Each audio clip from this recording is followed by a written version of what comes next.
nama saya Melinda Bergita Masang dengan NIM 211010886. Pada kesempatan kali ini, saya akan membahas tentang tes MBTI. Langsung saja kita masuk pada sejarah MBTI. MBTI merupakan hasil rancangan dari Catherine Briggs dan putrinya Isabel Briggs Myers, merupakan aplikasi dari teori psikologi Carl Gustav Jung. Catherine Briggs pada mulanya terinspirasi dari buku Gustav Jung yang berjudul Psychological Types. Kemudian menyusunnya dalam bentuk model yang lebih aplikatif, yaitu MBTI, yang namanya diambil dari penggabungan Catherine dan putrinya Isabel. Banyak kalangan profesional yang berpendapat bahwa tes MBTI adalah model pengembangan organisasi dan manajemen modern.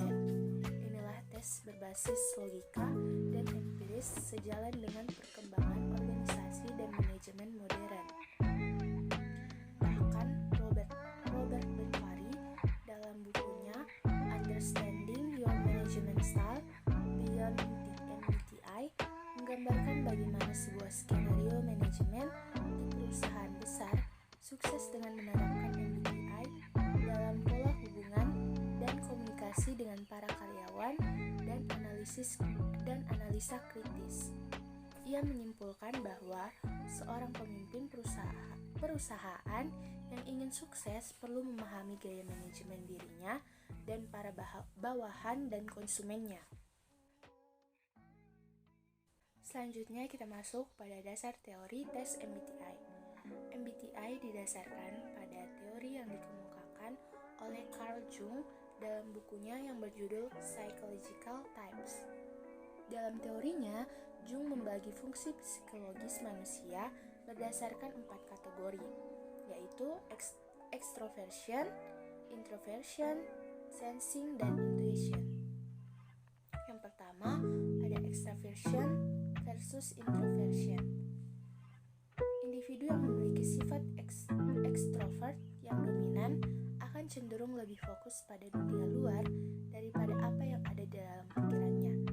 Sedangkan individu yang introvert akan sebaliknya, yaitu lebih fokus pada dunia internalnya melalui fantasi, keinginan, atau persepsi individual. Yang kedua, sensing versus intuition.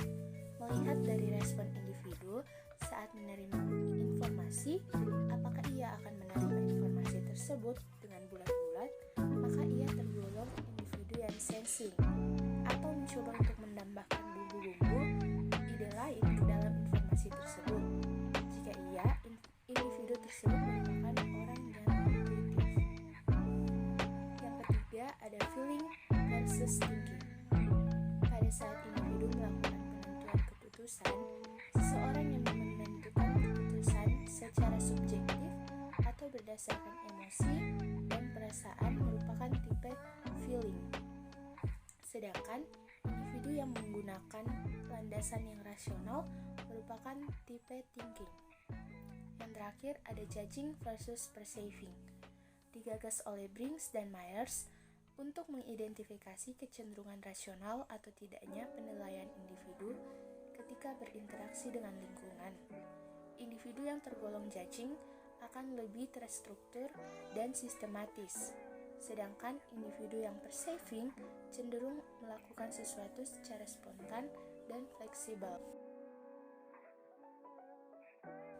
Selanjutnya, fakta-fakta kevalidan tes MBTI.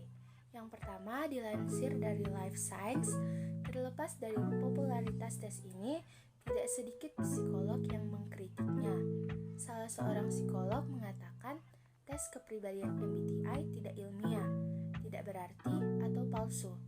Yang kedua, Michelle Aston, profesor psikologi di Brock University di Ontario, mengatakan banyak psikolog kepribadian menganggap MBTI sebagai ukuran yang valid dari beberapa karakteristik kepribadian penting, tetapi tes ini juga tidak memiliki beberapa batasan penting. Yang terakhir, MBTI juga dinilai kehilangan banyak nuansa dengan hanya menilai kepribadian dalam 4 aspek. Yang introvert, intuitive atau sensoris, thinking atau feeling, judging atau perceiving. Menurut saya, kevalidan tes MBTI masih kurang akurat karena orang yang sama dapat memperoleh hasil yang berbeda ketika ia mengulang tes. Tetapi, kembali lagi ini menjadi hak dari setiap individu. Sah-sah saja apabila ia merasa hasil tes kepribadian MBTI cocok dengan dirinya. Kesimpulan yang bisa saya ambil yaitu mungkin memang benar bahwa tes MBTI masih diragukan kevalidannya, tetapi kembali lagi ke masing-masing individu, mengingat bahwa orang-orang yang melakukan tes MBTI memiliki keinginan untuk memahami diri dan orang lain. Sekian video pembahasan dari saya, kurang dan lebihnya mohon dimaafkan. Terima kasih.